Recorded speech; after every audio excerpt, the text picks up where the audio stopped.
agents of the unexplained. Grab your gear and let's journey into the mysterious world of cryptids and the paranormal. Get ready for an adventure into the unknown. Listen carefully as you're guided through the unexplained and cryptid phenomena that challenge our understanding of reality. Here is your host, Bill Rigby. Hey, good evening, everybody. I'm glad we're out here. We got a very special guest tonight, and I'm excited to have him on. He is from the Pacific Northwest, which is kind of scary. We love that, though, because he's up there with the Olympic Project. Let me bring him in, Mr. Shane Corson. Hello, Shane. How are you? I'm doing well, Bill. Thanks for having me on. It's a pleasure. All right. I already warned you. I got a hard-hitting question for you, and we're going to start the show off with it. And one thing I like to do while we're going on is when the guests say they're there, I like to recognize them. And Griff's out there. He says, "Welcome, Shane." Well, hey, thank you. Griff is a good friend of mine. Him and his wife means a lot to me. Okay, here's the hard-hitting question. Are you prepared? Hold on a second. I got to stretch real quick. All right, go ahead. Hit me. What's your favorite thing to do other than Bigfooting? That's a good question. I don't think I've ever been asked that before. Well, tell you what, family time. I have a 13-year-old daughter. She'll be 14 this year, and so she does a bunch of different sports, and so I love watching her play her different athletics. I have a wonderful wife, and we love hanging out. But just me on Shane time. I'm an avid fisherman. I love hunting, hiking. If Sasquatch wasn't a thing for me, I'd be out there camping and hiking, exploring, because I just love the outdoors. It's just something I live for, the outdoors in general. I love experiencing it and stepping where no one's, stepped before or not in a long time. And, if I can combine fishing, hunting is obviously a seasonal thing out here in the PNW. But, I just hiking and camping is just and fishing, absolute passion. I like getting way off trail, the back mountain, and throwing a line out. And that is serenity and peace to me. Oh, that is a perfect scenario. I'm telling you, that's what I love too. Get out there camping and enjoying nature. Get me in the woods. That's my solitude. And that's what we need, to experience more of the nature part of it. Yeah, I mean, if there was more people out there doing that, they'd be a lot happier. I mean, and trust me, I know there's a lot of individuals out there that can't get out there. Right. But for those that can, while you can, do it. It'll make you happier. It'll open your eyes, open your horizons, and you'll enjoy life a lot more, because we have so much around the country at our fingertips. I don't know if people know how blessed they truly are. Exactly. I'm right on the Ohio PA line. We live right on the Pennsylvania side, and both states got so much natural resources to enjoy it. That's the thing. It is so beautiful on both ends, and the habitats for the different species, not just the Sasquatch, but all the other animals. That's. You gotta get out there and enjoy it. Yeah. You mentioned something at the beginning of the show, that, I'm out here from the Pacific Northwest, and that's scary. Well, I'll tell you what, we got a variety of animals out here. In certain parts of Washington, Oregon, we do have wolves and we do have moose, and mainly the eastern side. Where I'm going, there's no grizzly. Out where I go, there's no wolves mainly. We have a lot of black bear, a lot of mountain lion, a lot of deer. We have a lot of different animals, and the thing I fear the most out in the woods, especially coming up here shortly, is wasps and bees, because I got stung 2 years ago over 30 times in 1 year, and last year was about 8-9 times. But where you're at, you have a plethora of poisonous snakes and spiders. We don't have any of that out here in the western Washington. So, we do have Sasquatch, but it's not as scary. I can get off trail, and the only thing I have to worry about is bees and maybe ticks. That's the thing. We got the ticks are horrendous the last couple of years here. But I use that good spray, and I'm still picking them. Yeah. But I just hope we get some better anti-tick sprays. But yeah, Eastern Washington, Eastern Oregon, there's a lot of ticks out there. Yeah. But it's more desert. A lot of deer, a lot of whitetail and stuff out here. Up here in Western Washington, where I hunt, I only have black-tailed deer, and there's ticks, and they've been actually fairly bad this year, but nothing like other parts of the country, and not like Eastern Washington or Oregon. So again, I just got back literally 2 hours ago from a long day hike and out exploring, and I always check myself, but not one tick. And I was going to deer country, and we have ungulates like elk and deer. There's usually ticks, and it's been a bad year, but I didn't have one on me. At least I haven't found it yet. Oh, thank goodness you don't have any. My mom's got Lyme disease, but she's from San Diego, East County, San Diego, and they have a healthy population of mule deer down there. And she got Lyme disease, and she's gone through Hades, and I don't want to go through what she's gone through. And so I do check myself. Yeah. You just got to be careful when you're out. I tell everyone, make sure you check yourself and that. And I checked myself really good last year, one of the few times I was able to get out. And then later that evening, I'm sitting on the toilet, and there's one on my belly starting to dig in. It's like, what the? It's like, wow, now I'm scared. And yeah. When you're at home, it's a little easier to look for them. When you're out in backcountry and you're in a tent and you got a little light on and you're looking around. And I've woken up a few times at 3 a.m. feeling something moving around. And sure enough, there's, like you said, around your belly. They love that waistline area. Ticks love the legs and the waistline. That's where they really try to embed. Yep. I've plucked a few off of me over the years. Fortunately, not, the important thing with ticks is, people get really scared when they're on you, but just don't leave them on there, for hours and hours and days. That's where they do the damage. If you can get them off them pretty quickly, even if they embed themselves a little bit, you're probably okay. Well, I got off the pot real quick with that one because I flicked it down in there and flushed. It's like, go ahead, go for a swim, sucker. You ain't going to like the sewer plant here. But, but like you said, you got your different critters out there. Here in Western Pennsylvania, we got our bear, we got deers, we got coyotes, which is getting really, really crazy. Some areas of Pennsylvania are starting to get the wild pigs. Jeez. And that's another invasive.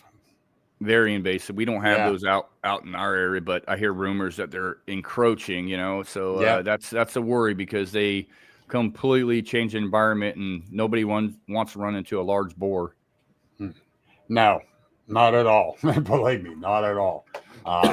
There was I own property up in Indiana County, and there was a hunting place up there that you pay to go hunt. They had some nice looking deer up there you can hunt. They brought in some wild boars. Well, they got out. They was tearing up a buddy of mine's dad's farm. We got 2 out of the 8 that they said were out. But they were good size too. Yeah. And it's like, and I was up in a tree when I spotted the one, but my buddy ended up over the other way, got a shot off on it first and got it with one shot. Wow. But it was huge. I said, hey, get the quad. We're going to drag it with it because I sure in heck ain't. Those domestic pigs, when they get loose, it doesn't take long for them to to go back to become really wild, and then they start growing the tusks, and then before you know it, and they breed like crazy. They're worse than rabbits. Yes, very much so. Very much so. Mona Jones says, hi, Bill and Shane. Bill Appel, who has the Bigfoot output here in southwestern Pennsylvania, says hello. Hello. Now, Kurt, who was you asking, me or Shane? Any research up around Blair County, PA? I have not been there yet. I've been through there, but haven't been there yet. You've been to Ohio. I don't know if you've been to PA yet or not. Been through PA, but never spent any time there. I went to years ago. I did a speaking engagement. Forgive me if I don't pronounce this. Coshocton. Yes, that's Ohio. Okay, yeah, I did a speaking engagement there and did some driving around and got to do some exploring. I really liked the area, and I've been to Ohio a few times, just not usually. I'm kind of in and out, but I love Ohio. It's a really cool state. Yes, Pennsylvania as well, but I only drew through Pennsylvania. Yeah, we got to get you here to the Alleghenies. I'm surprised Amy hasn't got you there yet. She's tried. It's just, schedules and I mean, I got so much going on out here on the western side of the country. It's hard for me to make it out there. I got my brother-in-law lives in and my sister-in-law lives in Kentucky. And so I've been to Kentucky quite a bit. I've been to Tennessee quite a bit, Louisiana, a little bit through Georgia. I mean, I've been all over the place, but not for lengthy periods of time or even for research endeavors. I'd love to visit the Alleghenies. I fell in love with the Smoky Mountains when I was out that way, and I was just I did a lot of exploring out there during that time frame. But and it's completely a lot of similarities and then completely different. Exactly. Well, this weekend I'm going to Salt Fork State Park there in Ohio. For the conference? Yes, I'm going there. I'm just going for the day. Last 2 years, I sat up as a vendor for my group and that, but I'm not this year. Yeah. Mark DeWorth really puts on a good I've never been, but I have loads of friends, Cliff Barrickman and all those guys, they're speakers there, and he puts on a really good event. And one of these years Mark does. I hope to make it out there for that. Yeah. But then at the end of the month, May 22nd to the 25th, I'm doing a camp out at the group camp area there. Oh, very cool. And believe it or not, Shane, that Buckeye Trail starts right there at the group camp. And just a short distance down the trail is where I have my sighting. Okay. Wow.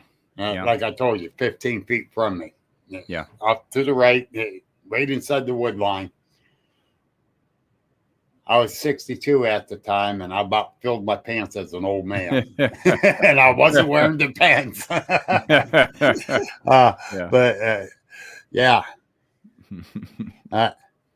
And Griff says, come on over, Shane. I have a spot or two to take you in the Alleghenies, which he lives up in the Alleghenies. Yeah, I bet. If I ever, was on that side of the country, I'd take him up big time. Yes. Oh, absolutely. Yeah. That's it's so beautiful up there. Last year we spent a weekend up around the Kinzoo area. Okay. And that all kind of activity up there, not just Bigfoot, but the paranormal too. And gotcha. But it's just a lot of activity, and it's just so exciting to be there. Now let's get to the Olympic project before we go too far off track here, because I got a couple questions. The one question is about how many nests yourself have you found there? Well, so originally the timber surveyor that came across them before we came along and he introduced us to them, he had found about 4 or 5, and then Derek Randalls and a couple of our OP members found a few more. And so that time they had found 7. Moving forward over the next couple of months, we found 23. And then in 2020, we found a brand new nest in the making. So 24 to date, with the possibility of some much, much older nests, but I'm not ready to call those old nests. They have the same features, but they could have been old nests. They might not be. So I stick to the number 24. That's a legit number of nests. The 23 were all made around the same time frame, whether it was weeks or a month, and then that one in 2020 was fresh in the making. So 24 to date. And Griff just asked, how big are the nests? Well, that's a good question. Yeah. I mean, so they range in size. Anywhere from about 3 to 4 feet across to over 8 or 9 feet across, and they're oval shaped, bathtub shaped. They're not perfectly circular. But they come in, they're in groups, there'll be 7 here and then 4 on another area and then 5 in another area. And they range in size, which I would expect. And they're all made about the same time. One of the questions we get asked a lot is like, well, how come they're not bear beds? And I say, well, first of all, they're nests. They're not beds. And I'm a hunter and I've come across many in California, Oregon, Washington, Nevada, you name it, Montana, many bear beds. Right. Whoever put these things together needed an opposable thumb. But they vary in size from smaller to larger. We found one in Indiana County, PA here. Actually, a buddy of mine that lives down in that area. There was a reported Bigfoot sighting, so we went to go check it out. It was reported on a Wednesday. We went Saturday. My buddy was off work that lived down there. I contacted him, see if he wanted to go. Well, a couple other people end up coming along, and we're going off this way.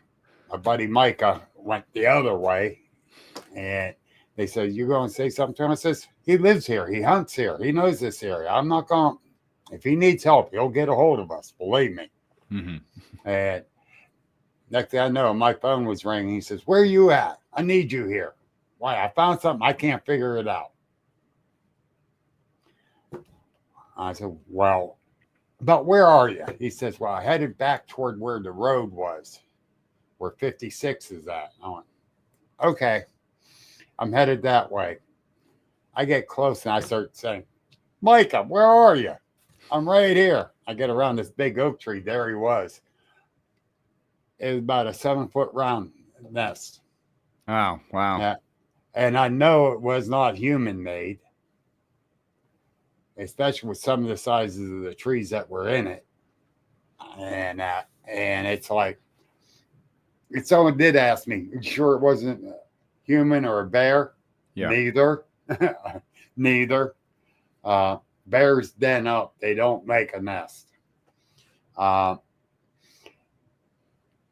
So, yeah, it's interesting. Yeah. You could tell it was an older one. But Griff, I got 2 questions here. Yeah. About how deep, Danny Buckner asked, my buddy Danny from West Virginia. And Griff wants to know, were they all on the ground? Yeah. So how deep? Over a foot in depth. So they're all made out of evergreen huckleberry. Now, in this area, you have some rhododendron. I know in some of those areas out where you guys are at, you guys have some rhododendron. It's a little bit different, but very similar. You have rhododendron. You have salal, which is kind of like the undergrowth. You have a Doug fir. That's the main pine tree in this area. And then you have everywhere evergreen huckleberry. And these nests were over a foot in depth, made out of nothing but huckleberry boughs. Wow. And, over a foot in depth. It was like a mattress. And you had this outlying rim that was over a foot off the ground in the center of these nests. You can see where something or some things have been laying down, heavy depression, flattened. So something had been using that for a bed. And then with what was the second question? How deep, and were they all on the ground? Yeah, so that's a great question. So originally we found, out of the 23 original nests, 2 of them were not on the ground. 2 of them were built in the center of this formation, the way that a lot of these nests were formulated, you have a V formation. So you have like the bigger nest on the outside with the smaller nest on the ground on the inside, like protecting young ones per se. But two of the nests in two different areas were built into the huckleberry a few feet off the ground.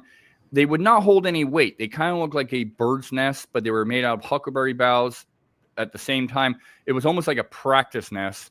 And Derek Randall's, the founder of the Olymp Project, he'd done some research and found out that that's how, gorillas specifically teach their young to make nests, is like practice nests off the ground in bushes. And these nests, like I said, they were very close to what was on the ground, kind of rudimentary, but made out of huckleberry boughs. They wouldn't hold any weight, but it looked like something was practicing making a nest, but not on the ground. So two of them were not on the ground. Wow. Now that's very interesting. That got me going. And Griff says he saw the video with the nest. They looked huge, he said. Oh, yeah. Very big. Yeah, very big. Yeah, well, they took a lot of time. We can argue about what made them. I'm pretty confident what made them, but it took a lot of time, a lot of effort. I mean, this stuff wasn't just collected from the immediate area. There were some, when we deconstructed some of these nests, you'd have to go 30, 40 feet away to get more material. And we could track some of the larger breaks that were on the bottom to a specific tree. And we're like, well, something grabbed one of those boughs, 6 feet off the ground, snapped it off, brought it back. And so we could trace those back. And so it took a lot of effort, a lot of time, a lot of know-how. And so these were intelligently designed. Oh, wow. That's cool. And Griff, want to know your opinion. Do you think the nests are for mothers and new youngs? Yeah. So, I mean, that's my running idea, our running hypothesis is that these nests are not being made every year, or excuse me, they're not made every year, every week. They're made for a reason and a season, and probably for possibly, and again, just throwing spaghetti at the wall and see what sticks here. Probably for a birthing scenario. Our idea was that they were being made every 4 to 5 years, possibly, maybe every 6 years. And that's, we found the original nest area was led to us in 2015. We found a brand new nest in an adjacent ravine in 2020 after surveying this area for years. And one of the main reasons, I'll tell you 2 reasons why I lean towards that direction beside the size of the nest and that we don't find them very often. Most of these nests, historically speaking, and there have been other nests found, are found by timber company employees, timber surveyors, guys that have a job doing in this nasty stuff off trail. And so in 1967, Lyle Laverty, Daniel Perez of Bigfoot Times did an interview with an individual who worked for a timber company in 1967 in Bluff Creek. Well, in 1967, October 20th, Patty was filmed, and she was a female. She had a size, and when they cast her tracks, she was about a size 14. Well, she was a female, and Lyle Laverty found a nest in Bluff Creek, Scorpion Creek, which feeds into Bluff Creek, which is a stone's throw away from where they filmed Patty. And so you have a nest that was discovered that was very odd, and you have Patty, and she's a size 14. Well, lo and behold, what we're casting in these nest areas is a size 14 track. And so there's correlation there. And so and then the evergreen huckleberry, my second point, the evergreen, around the country, whether it's Alaska, Oregon, Washington, Northern California, Montana, the nests are usually, they don't have the same plant life per se. They're made out of different material. But up here in the Pacific Northwest, this nest area that we're working on, the evergreen huckleberry, actually, doctors used to give female women a concoction of huckleberry leaf, evergreen, and sugar after childbirth to help them regain their strength. Well, these nests that we were led to discover and studied had piles of huckleberry leaves on the ground. And at the time, I didn't know if that was going to be used for bedding or consumption. And then I found out that, doctors used to give women a concoction of sugar and huckleberry leaf to regain their strength. And I thought, well, a lot of animals out there, bear, cats, dogs, they eat grass when they get upset stomach. They know what to eat to kind of help their digestive system. Right. why wouldn't Sasquatch know what to eat to help regain their strength after maybe bearing young? And so, again, hypothesizing, not saying anything as an absolute, but it's very interesting. And if these nests are made by Sasquatch, maybe the evergreen huckleberry, plays a part into their birthing process. It sounds like a dual use for the bedding and for consumption. Yeah, I mean, black-tailed deer out here eat the huckleberry, especially the young sprouts, and so and it's plentiful. It's everywhere. Before they start giving off berries here in a couple of months. Right. Evergreen huckleberry sprouts. I mean, they're everywhere, and it's a good food source for a lot of animals, let alone possibly Sasquatch, and let alone the healing process if you give birth. Yeah, that is wow. It's a lot to chew. You really right? you really got my mind working on that, because the supposed nest that we spotted that Micah found, it did have a lot of ground foliage laid out in there, but I'm not sure. And it was an old nest, so a lot of the stuff was dead inside of it. Sure, yeah. Even though it was still green everywhere else. Yeah. Nature takes over. I mean, yes. The nests where we were led to discover, they were very green because evergreen huckleberry will last. You can pluck a bough off or a branch and they'll stay green for months. Right. But after 2, 3, 4, 5 years, it it dissipates. Nature takes over. You have tree fall, you have snow, you have rain, you have animals move through there. Before you know it, you don't know what you're looking at. But the one thing that's always interesting to me is that there's still heavy depressions there where there's been weight, and so that's still visible, even though the debris has been scattered and we've taken samples. The heavy impressions that whatever laid in there is still there. So something large, exactly, is still there. So it's very noticeable. And like I said before, there've been Robert Alley's book Raincoat Sasquatch is a great picture of a very large nest made out of I can't remember if it was cedar strippings or something. I think it was.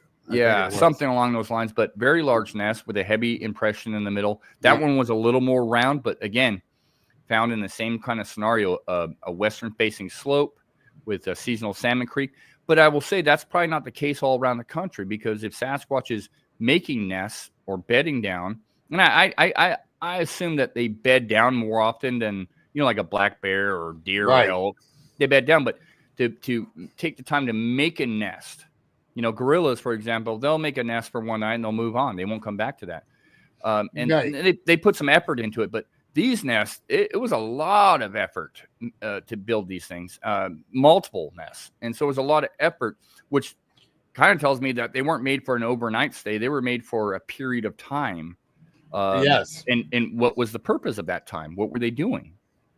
That's the thing I've been saying about that supposed nest that we found. You don't find them too often this way, but when you come across them is why. Yeah. So you hypothesize childbirth. Yeah. And another thing I found on the ground, well, let me ask Bill's question for you. Shane, do you use thermal imaging cameras much? And if so, have you ever captured anything?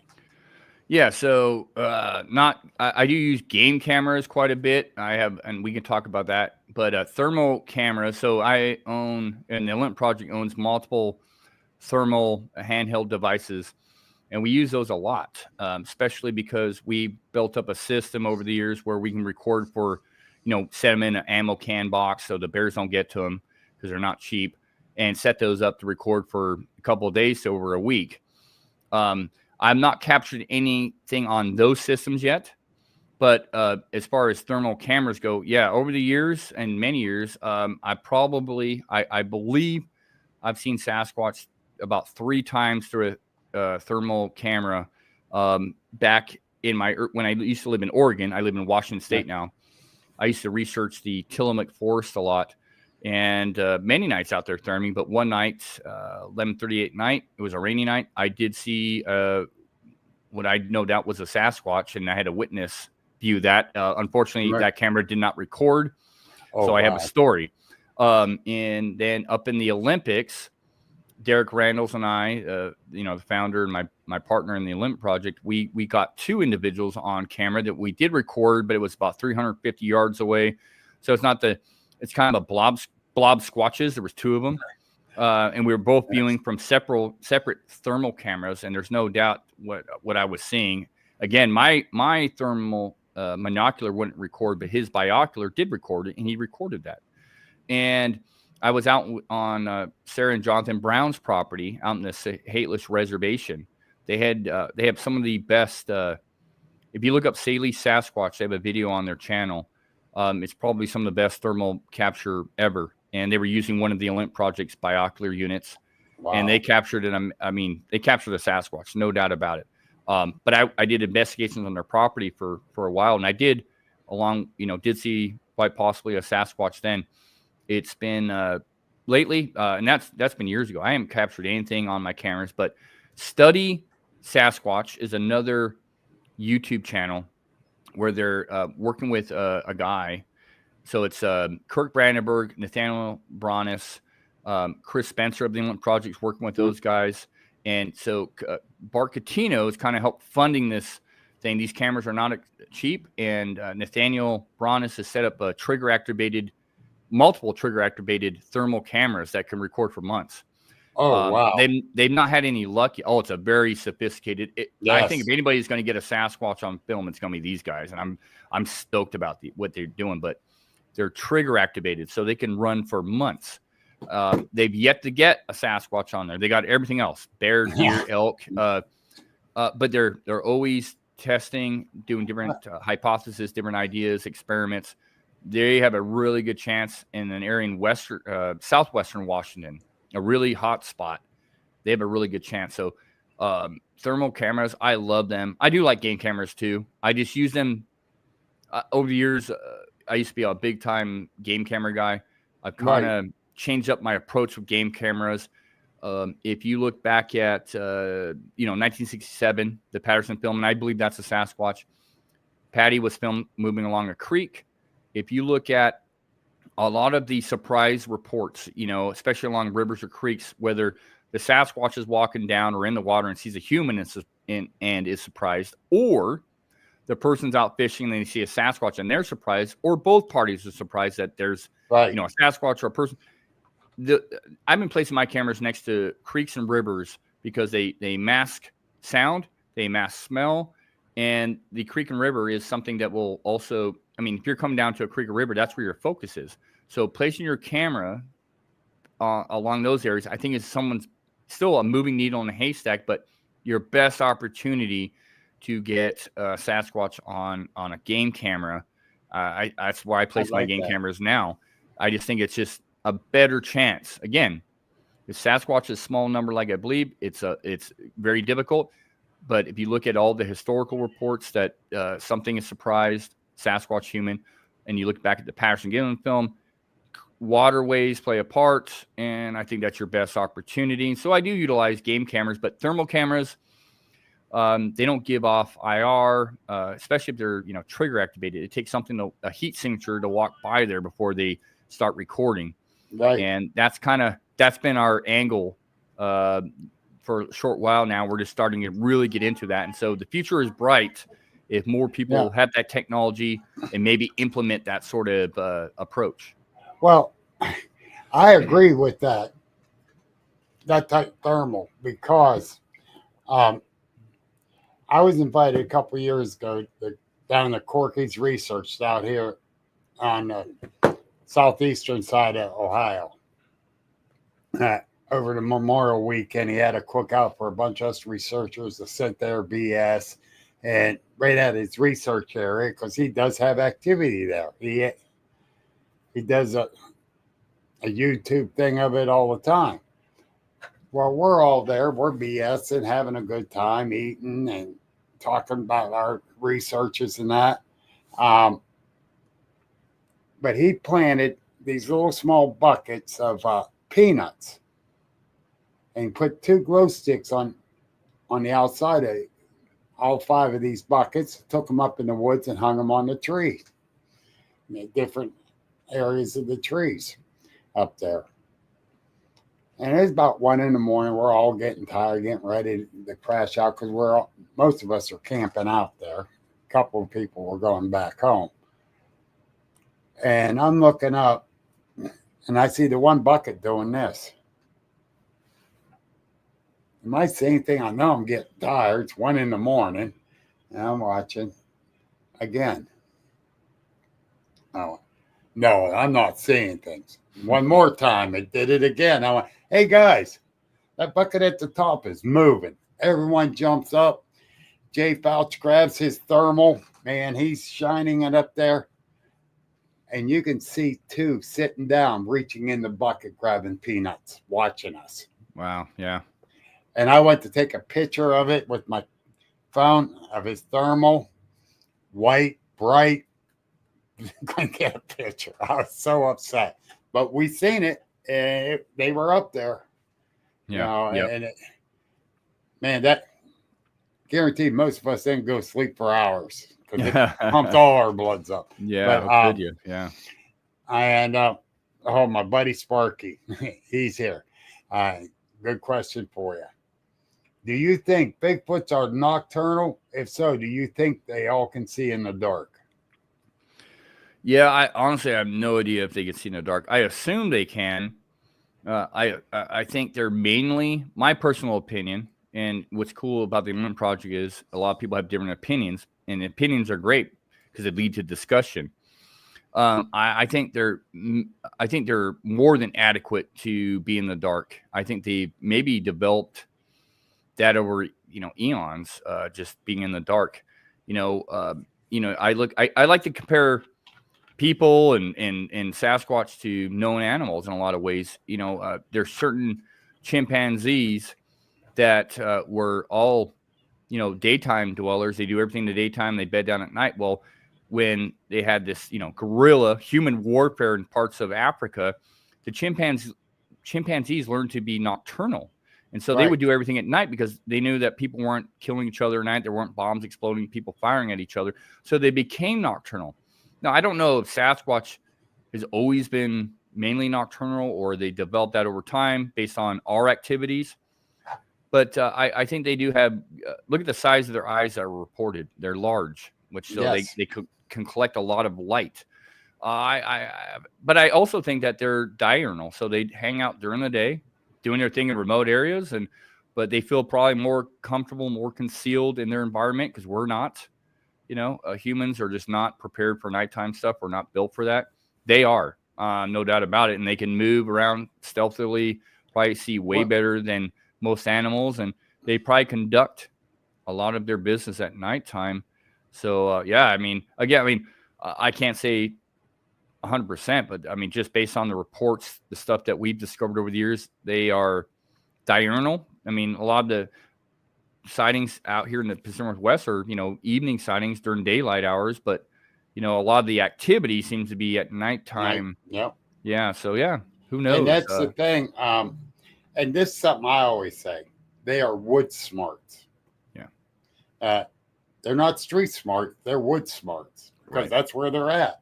Even though they're getting more and more in the urban areas, and they're getting more sighted, at least on the East Coast here. Fairly similar here. They're sighted along on the outskirts of towns and cities.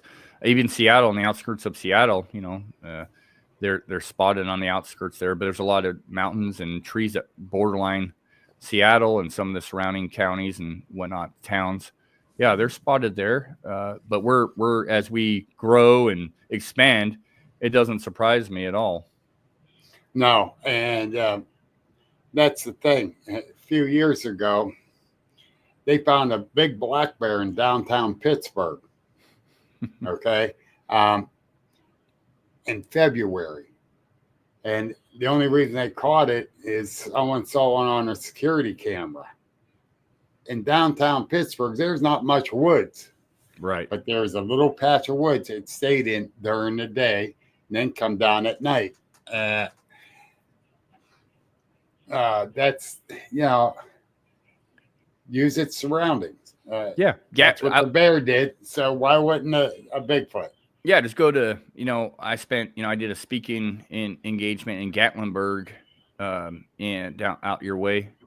And in Gatlinburg, I mean, during the day, you could probably drive around and see some black bears, but at nighttime, the black bears would come out and walk around downtown Gatlinburg. You'd see them at 2 or 3 in the morning, picking up the human garbage, raiding stuff. And so why wouldn't Sasquatch? I do believe Sasquatches are opportunistic and they take advantage of an easy meal. I mean, yes, exactly. That's probably why we have so many roadside crossings, right? Number one sighting. Obviously, there's more people driving roads than hiking in the mountains and camping. But, a lot of times, a lot of the reports I've taken over the years, you see Sasquatch, they're like, why did Sasquatch cross the road? And I say, oh, they collect roadkill.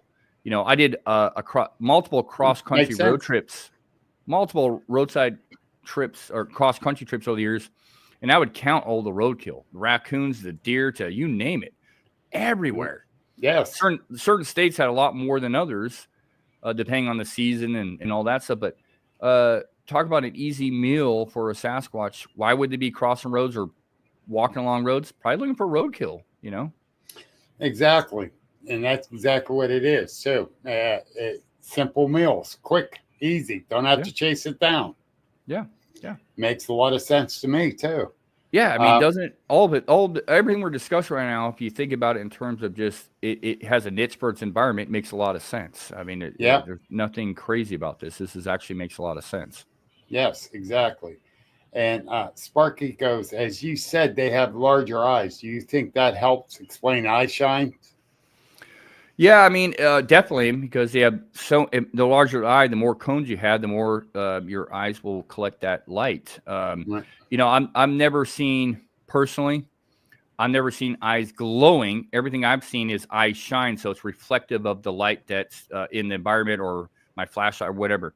I've never seen eyes projecting light. I've taken in a few reports like that, but I'm never, where it's just pitch black and there's no light and there's something there. But everything that I've witnessed over the years, the Olymp Project, and in the vast majority of people, it's eyes shine, where they just have such large eyes. They collect that light, or it reflects based on the amount of cones and stuff there. I mean, they're just big eyes. So it makes sense that they would be, I a couple of years ago, I almost got myself in some big trouble because we were out camping, and I'm the sort of guy, I don't want to have another story. I have to figure out what I'm looking at. And we were seeing these large eyes that had eye shine, reflective of the light we were portraying out there. And I said, well, that's either a black bear or it's a Sasquatch. And I could see as I'm approaching up this clear cut, 45-degree angle, I'm going up this hill and it's really gnarly. I'm getting closer and closer, and I see, this thing, I could tell it's turning its head, and then looking back, it would blink its eyes and turn its head, blink. Right. Well, long story short, ended up being a sow with a cub, and she charged me, and she just bum rushed me, but then peeled off. And I backtracked down the mountain, realizing I walked up on a female bear, a sow. With a baby. Well, look out. Well, I heard breakings off to my left. It wasn't until the next day when we were back in daylight that we found the tracks. And oh, man, that was... Yeah, she was there with her little one, and she was like telling me, hey, back off, Well, I was at Southfork with a group of friends. Well, Gwen Purcell was one of them. Oh, yeah. And I know her. We were up on the one area, and me and her goes across the road. A couple other people followed us, and we're looking down. She says, I see eyes down there. And we're shining light down it, yeah. But it's not moving. I'm going down. As I start walking down, you can hear something walking paralleling me off to my left. I hear it, but it's over far enough that I can shoot out to the road and get out of there quick. And Gwen yells at me, "Stop, there's something going with you." I said, "I know, shut up. I'm going to see what this is." And so I kept going. He says, "Are you nuts? Get out of here." Shut up. I go on down, shining light, reflective tack a hunter put in a tree. Oh, yeah. Whatever Yeah. was sidetracking me turned and went farther to the left, away, as I turned and came back up the hill. So I don't know what was walking along with us. Good for you. I mean, I always, I don't always, preach what or live by what I teach, but good for you for going out there and figuring out something. I always tell people, be careful, but Yep. At the same time, I'm at the point in this research, I don't want to just come away with a story. I want evidence. I want to know what I'm looking at. I don't care what it is. I need to know, and I try to be careful as much as one can, but, you put yourself in some stupid spots sometimes and you just have to live with it or die by it. Well, yeah, exactly. And at the time, I know where the road's at. I know they're right up there. They could start hauling distracted enough for me to get out of there. Yeah, whatever it was off to the side. And believe me, I was scanning my surrounding at the same time. I'm not going to put myself in a harm's way. And my gut was telling me I was safe. And I go by my gut. Yeah. Yep. Got to. Yep. And so, we all got to, know our limits and still be safe about it. Yes. That's the thing. And I'm like you, got to find out, got to get that evidence, what it is. Yeah. I just got to know at the end of the day, because I have too many stories, and stories are great. I love encounters and stories, but if I call myself an investigator or call myself a researcher or even an enthusiast, whatever, I have to take the extra step and figure out exactly what I'm dealing with, what I'm looking at, and vet that. Yeah. And that's just where I'm at, yeah. Exactly. And that's the thing. Well, Sparky, Paranormal Fellowship, man, has been out several times together. We think a lot alike, and we research a lot alike, and we trust each other's judgment. And one time I started having a bad feeling in my gut. He said, "All right, we're out of here." Because I asked him, I said, "You getting a bad feeling in your gut?" A little bit. I said, "I'm getting a good one in me." And he goes, "We're out of here. Let's go." Yeah. That's a sort of sixth sense, Yeah. I spent a lot of time in the woods doing the Sasquatch stuff. I spent a lot of time in the woods hunting and all that stuff. And, the longer you're out there, the more you obtain that kind of skill set where you hit that wall. And there's nothing weird about it. It's just, you just go, there's something not right here. I probably need to turn around. It's that inner voice telling you, So, I mean, I compare it a lot of times to, if you're in a room by yourself, doors open, but you're in this, small room by yourself, you can feel somebody that walks in there. You don't even have to hear anything. You just know there's someone else in there. The barometric pressure changes. Yep. And if you're in the woods long enough, animals can pick this up. And the more you're in there and experience that stuff, you just get that feeling, and it's nothing weird about it. It's completely natural. It's part of survival, and a lot of people don't have that skill set because they don't spend enough time in the woods. But if you do, you will pick up that sense. Yep, and I use that I call it my gut feeling. Yeah, in everyday life, not just in the woods. I do it on the street even. It's something ain't right here. I'm going to go this way instead. And stuff like that. You got to trust your gut. And, that, like with Sparky, I love going out with him because we both think alike, research a lot alike, and we trust each other. And that's the thing. We really trust each other. And that's what I like. I've been out with some people where it's like, why am I even out with them? It's like, choose your partners and those you go out with carefully. For a lot of reasons. Yes. And, and 99.99%, I don't carry a weapon on me when I go in the woods. I admit Uh, I do every time. Yeah, I'm in you know, cougar I don't country. hold that against anybody. Yeah, I'm in Uh, cougar country, and yeah. I get that thrown at me sometimes. And I'll be honest with you, the main reason I carry a weapon is not because of a cat or a bear or a moose or an elk or any of that stuff. Mm-hmm. It's because of people. Over the years, Yep. Exactly. I've ran into some weirdos in Northern California, Yeah. Hot Grove areas. A lot of nefarious stuff going on. You're like, yeah, We I'm found always. out up around here, we got meth heads out in the woods making meth. Yeah, and I'd rather be looking at it than for it. It's just one of those Yeah. things where, and it's gotten me out of a couple of situations when I have it on my hip and they're looking at me and I'm looking at them, going, I'll be your Huckleberry. Yep. So it's Yep. one of those things I don't do for Sasquatch. No. Not at all. But I've had to draw my gun a few times for black bear. Never had to fire on one. I hunt them, but that's a different scenario. But just being out in the Totally woods, different scenario. totally different. And Yes. usually I'm carrying a rifle, so that's Yeah. I'm out hunting. But no. I usually carry. We have a lot of mountain lion out here. Some big toms. Oh my gosh, some big toms. We have a big cat out here in one area that he hangs around and he gets his supply of deer. But he's built like Arnold Schwarzenegger. I mean, just a beast of a cat. And Wow. He's ridiculous. So. I mean, everywhere, 180, 200 pounds, just a monstrous cat. Ooh, I'll say. Yeah.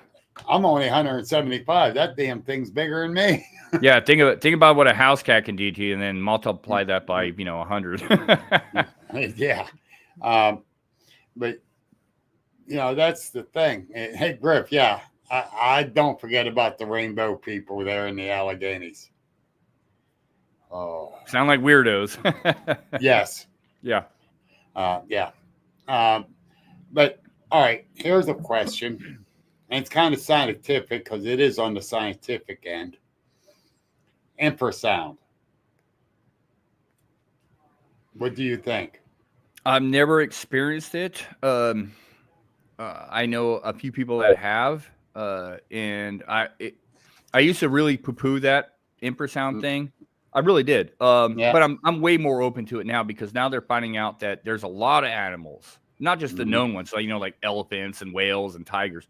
They're looking into black bears being capable of infrasound, a lot of the known animals. So something of Sasquatch size as an adult, why not? Why not? Yeah. It's again one of those things. If Sasquatch is capable of doing it, it's. I think they utilize it for a purpose. They don't do it all the time. I'm never the one time. People will, have you ever, been really fearful and felt sick and all that? Well, one time it was during my encounter, but it was one of those things where my fear took over, and I had to mentally walk myself out of that. And I wasn't being hit by infrasound. It was just my adrenaline, my fear that got the better of me. But is Sasquatch capable? Quite possibly. I don't. I'm way more open-minded to that than I used to be. And I've heard some good stories, and I know some people that claim to have good people, honest people that claim to have witnessed that. Again, I'm open to it. I would love for someone to see a Sasquatch, and no offense, but experience infrasound so we can really combine the two together. Because if you're in the woods and you don't see a Sasquatch, but you feel that, just because you're in an area where you believe Sasquatch is, doesn't mean they're doing that or capable of there's a lot of things out there. Very. But I'm open to it. Definitely open to it. Don't rule it out. Honestly, I hope I never get to experience that. Doesn't sound like fun. You don't want to. Yeah. So you don't want to. And I'm out 3-4 times a week, and sometimes for lengthy periods of time. I witnessed just about everything else you could possibly imagine, except that. But I may not have been in the right circumstance, the right scenario, so who knows? But I'm very open to it. Yeah. Well, I got hit the first time. It was 99, 2000, and didn't realize what it was. Second time was 4 years, going on 4 years ago. And that, no, you don't want it. Believe me, you don't want it. And and that's crazy that anything can do that.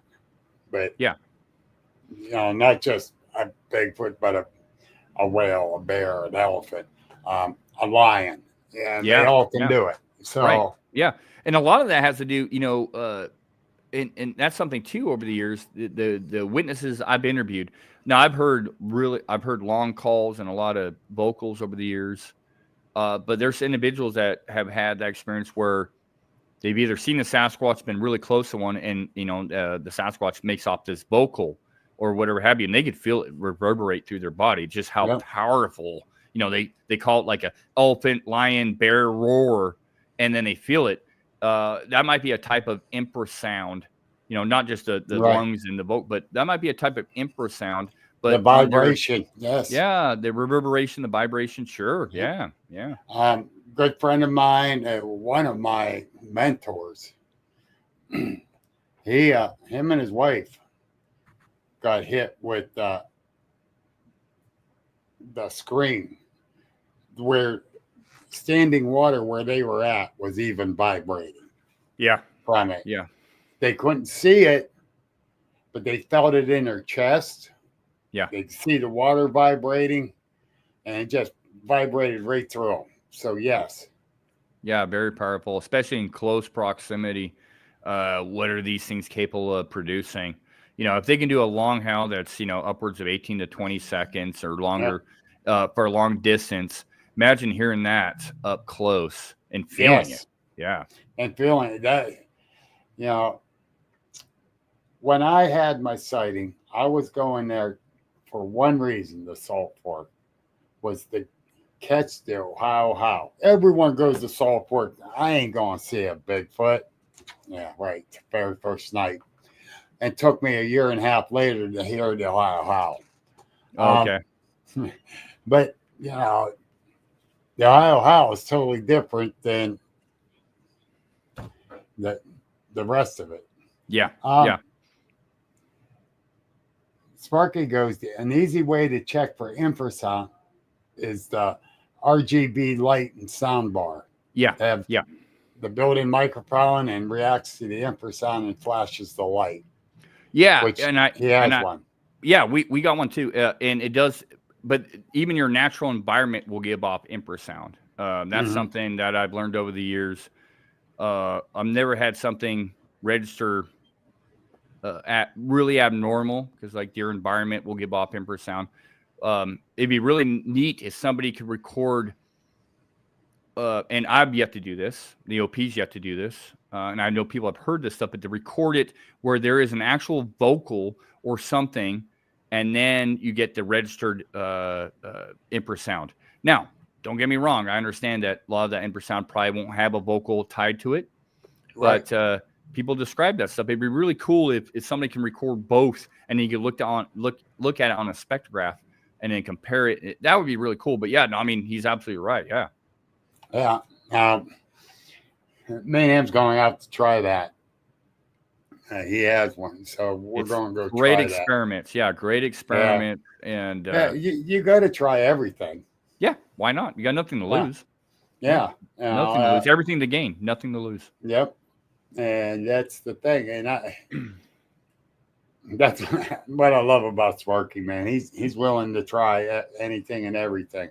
That's a good partner right there. Someone that is thinking outside the box and experimenting and seeing where that goes. A lot of times you hit a wall or a dud, but every once in a while you strike gold. Yep, very much so. And that's what I love about this field, because the more you research, the more you're trying to figure things out, the more things you can do to try to collaborate everything and put it together. Yeah. I often say, I'm standing on the shoulders of giants, and I don't mean Sasquatch. I mean those that have come before us that have either passed away or that are working. I got to spend this past weekend with Dr. Meldrum, and Thomas Steenberg came down from Canada, and there's a lot of people that I've got to meet over the years, and the late Dr. John Bindernagel. Oh, wow. And spent a lot of time with him. And so I stand on their shoulders. I call them giants in this field. They did a lot. And then I look and reflect upon what I'm bringing to the table, what the OPs bring to the table.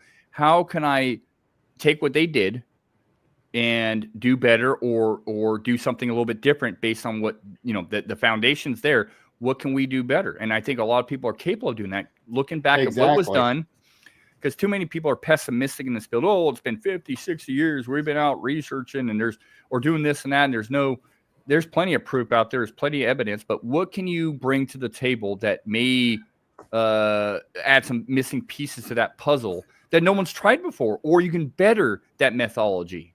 And that to me is the key. Well, like the mentor I told you about always told me, and I says that's the only way to do it, is think outside the box. Yeah. And think outside the box. Try different. See what works and what don't work. Yeah, absolutely. If you keep doing the same thing over and over again, that just shows you're being stupid. If it's not working, why keep doing the same thing over and over again? You got to try some new stuff. There's other stuff that does work to a certain extent, so you expand on it. Exactly. Expand's a great word. Expand upon some of the methods or ideologies that have worked in the past. How can you improve it? Exactly. How can you better? What can you do differently? And so there's a lot of room there for that stuff. A lot of room. Anybody that says they've tried everything and done everything is arrogant and a fool. Yes, I agree 110%, Shane. You hit the nail on the head with that one. And, and they don't keep an open mind to everything and anything that's happening out there with this. And hearing these other people and their reports and stuff, then you're screwing yourself up. Yeah, and losing the prospect of finding anything out. Yeah, absolutely. And one of the keys, I think, to this phenomenon is, or at least my idea, what the Olin Project does is, in the early days, even me personally, I used to do ambulance chasing. Here's a report over here. I drive over there, check that out. Or here's a report. And sometimes it has its place. And some people are really good at it, and I encourage them to keep doing it. But what I found over the years is to find a couple of key areas where you've had activity or there's a history there. Because I agree with my good friend Cliff Berkman. If they've been there once, they'll come back. But also, while you're in, choose a couple of key areas and just study the area. Maybe the Sasquatch aren't there that time of year or that whenever you're there, but document the known animals. Document everything so that over 3, 4, 5 years, you have a really good picture. And maybe there'll be some patterns there where you'd be like, okay, they're coming in. I'm getting this activity in the month of April, but May's a dead month or whatever have you. But here, there's a lot of bears in this area this time of year. But when I'm having this activity, as I've come to find in some areas, there's no black bear. So that there's a lot of key things. Stick to an area, research that area, document as much as you can. The weather, the mood phase, the known animals. When are the coyotes going off? When are the barred owls going off? What are they doing? Where are they going? Document that stuff. Yeah. And then when you have that suspect or unknown stuff, it'll stick up like a sore thumb. And over a couple of years, maybe a little bit longer, you're going to maybe have some patterns of predictability, maybe, or you're just going to at least know the area so well that you're pretty much an expert in that area. Well, that's the thing. Yeah, we got the one research area that I got a couple of them, but the one we know exactly, the migration of the animals, what's coming in the bloom at what part of the time of the year, the whole 9 yards. How the weather affects everything, the whole 9 yards. Then on the other hand, when I'm taking a report off of someone, time of day or night, the weather, the lighting, was it storming? You got to cover it all. Yeah, and absolutely, and that's why. And I get in some parts of the country, it's not easy. I'm very fortunate where I live. We do get some snow, but I camp year round in some of these, areas. The good, the bad, the ugly. We get a lot of rain up here. I mean, the Olympics are a rainforest. I mean, they're a rainforest, and so we get a lot of rain. If I only conducted my research in the dry months, I'd have maybe 2, maybe 3 months out of the year to research. And usually there's rain in those months too, but the rest of the year it's raining wet. So I conduct my research year round because Sasquatch doesn't care about the weather. I mean, they care about the weather, but what are they doing? Where are they going? I believe they're transitory. In the Olympics, we have a lot of high mountain peaks and mountains. I think they're just like the elk. They're transitory. So they move from elevation to elevation depending on the weather and depending on the food sources. I can tell you in the month of May, in April, in November, where the elk are going to be. And I can, I shouldn't say I can, but I believe I know where the Sasquatch might be based on the food sources and the weather. And it's semi-predictable in my opinion. But then we're talking like hundreds of miles. So I'm not going to tell you, oh, yeah, they're going to be right over there. But I can tell you maybe the elevation that they're going to be at. And that's a good starting point. That's a good starting point. And we know, like, a couple of these areas, time of year they're going to be there. Like, the one area is definitely early spring, late fall. That seems to be across the gamut, across the country, early spring, so you're talking right, coming into May here, we have elk and deer, they're calving, right? They're giving birth, they're calving. Well, there's a lot of reports around this time of year. And then late fall, the late fall one's an interesting topic. There's a lot, the springtime makes a lot of sense to me. Late fall is an interesting one. I often wonder what's going on there. Is that more of a mating season, possibly something of that nature? Is what's going on there? There's a lot of conjecture and a lot of ideas, and Okay, here's the thing that I believe, Shane, is they're building up the body fat for the winter months. For around here, the weather around here really, it's stupid. Mother Nature is bipolar here. But the thing is, I think they're building up the body fat in the late fall for the winter months. Well, just look at raccoons and all your other. I mean, they're all kind of collecting, getting ready for that winter. We don't in the Olympics higher up. There's gnarly weather. Down lower, it's pretty. Yeah, you get a couple of feet of snow here and there. It's pretty temperate. It's pretty temperate year round. But definitely animals at that time of year are building up that body fat, collecting, gearing up for the hard times, the depleted times. So, yeah, it makes sense. Griff, you're wrong, buddy. Griff says, I'm not fat. I'm at my winter weight. Is he saying it's winter all the time? I don't know, man. That's funny. That's funny. That was good. That was good. I love that one. But well, it's almost 10 after 8. So you're on a time schedule? I do have to get out of here shortly. But I can another 10 minutes. It's 5:08 here, which is early, but it's almost my supper time. And what are we having? Oh, I'll tell you what we're having. We're having venison spaghetti. You're so wrong. You are so wrong, brother. I make the best. And actually, I have 4 pounds of venison sitting on a table thawing right now, and I'm gonna make the most delicious spaghetti you've ever had, and you will not have, unfortunately. Yeah, exactly. Thanks a lot. That sounds delicious. And Sparky goes, just remember, it's harder for Bigfoot to abduct us fat guys. Shut up, Spark. Still... I don't know Sparky, but you know what? Sounds like a great guy. But if you're running, I'm going to kick your ankles, and then I'm running past you. He's I'm kidding. I keep saying that's why I go out with him. He's the big one. I can outrun him. He goes, I'll trip you.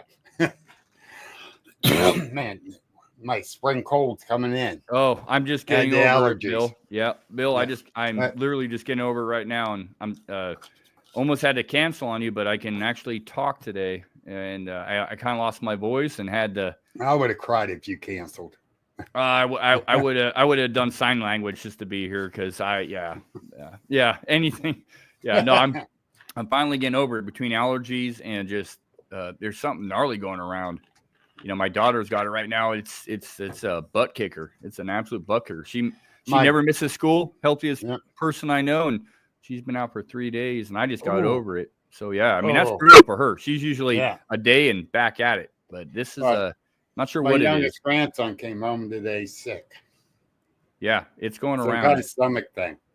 Yeah, well, they're saying I was talking to my sister-in-law in Kentucky, and they've had a lot of allergies. Mm-hmm. And I'm only developed allergies in the last 4 or 5 years. I never had them before, but I developed those, and so you know, between mowing and weed eating, all the pollen in the air that hit me, and then I got something else, and it was. Well, I call it old man allergies. I got. Well, I ain't getting any younger, you know, but it's whatever's going around. I hear a lot of people getting it. It's brutal. Yep. It's brutal, and it's long lasting. You know, that's the thing, long lasting. And I'll blame that on COVID because everyone was cooped up. It takes them long to get over everything. So I never stayed cooped up. You know, when that was going around, and some people hate me for it, but I never stayed cooped up. They closed off things, and I was outside. I said, you know, I got to get these germs. I got to get, you know, if I hibernate myself when I go back out to the public, then I'm going to get hit twice as hard. You know, I'd rather, you know, it's like as kids, we used to eat dirt, you know. Yeah, hey, we stayed out, you know. Drink out of a hose. As soon as you got up in the morning, you were out till the street lights come on. Exactly. Yeah, you can't isolate yourself. No. You can live in fear, or you can just, you know, deal with it, and you're going to get sick, sure. But you know, your body's an amazing thing with its immune system, and that's where I'm at. So I've gone sick. I haven't been sick in over a year, and then I just got sick recently, and whatever I had was, I mean, fairly gnarly, you know. And I like to kick my butt when I get something, you know. Maybe a day I'll rest, and then I got to get outside and just kick whatever I have out of my system, run down my body a little bit more, and then you know, I'm usually right as rain in a couple of days and over it. So yeah. Sparky, Griff, and them, they'll tell you I run myself down till I'm in the hospital. That's the truth. Last year I was bad shape. Yeah. But Griff says, Shane, I enjoy watching the videos that you and your group are in. Well, thank you. And, you know, I appreciate that. We did a lot of stuff with Small Town Monsters. They keep it real. We get contacted, not recently, actually, it's been a minute, but we get contacted. You name the TV show on right now. No joke.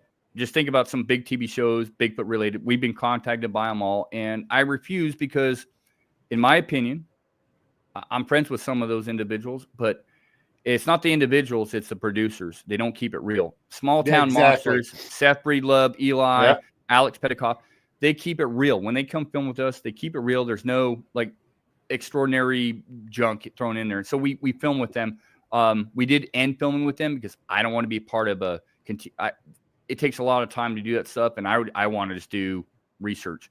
But if you're interested, I did start a YouTube channel. A lot of people last 10 years asked me to start a YouTube channel, and I was never interested, but now I'm like, well, if people want to keep up with what I'm doing, what the Olymp Project's doing, I started a channel called Sasquatch in the Mist.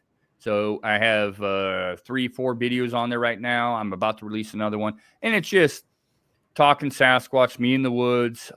If I come across something interesting, it'll be on there. And it's just a nice place to share stuff. And so if you're interested in what the OP is doing, some of the stuff I'm into, and if you're not, don't check it out. But if you are, Sasquatch in the Mist, it's a hobby. Yeah, it's a hobby channel for me. I enjoy it. And just a way to kind of see what we're up to and whatnot. I mean, I enjoy a lot of YouTube channels out there that I keep watching because it's a good way to keep in touch with people, see what they're doing. And a lot of learning channel. Yeah, it's not a hobby; it's a learning channel for me. Yeah, well, I do the podcast. I wish I could do it full time, but it's editing and all that stuff. It's a lot of time. You know, I'm family life, a job, and all that stuff, and nobody's getting paid to do. Well, unless you're on a major network like some shows, you get paid to do this stuff, but no one's getting paid to do this full time. It No. is. I'm doing as much as one can. You know, I call it a job, but it's a job I love to do, but yet I don't get paid for it. And I'm fine with that. Because I chose to do this. This is something I chosen to do. And so there's no harm or foul in that. Right. But it's a lot of fun. And like I said, check out Sasquatch and the Mist if you want to kind of keep in touch with me, the research that we're doing out here. And like I said, I watch a lot of different individuals around the country, and I really enjoy some of their YouTube stuff. It's really good and it's honest. Right. You don't have a producer in the background telling you, "Hey, you need to be more dramatic. You need to do this and that." Tell me about we're it. gonna go stage we're gonna go stage a nest over here. You're gonna come across it, and that's a wink, wink. If you know some of the shows I'm talking about, and I'll leave it at that. Yes, I do, and I hate that. Yeah.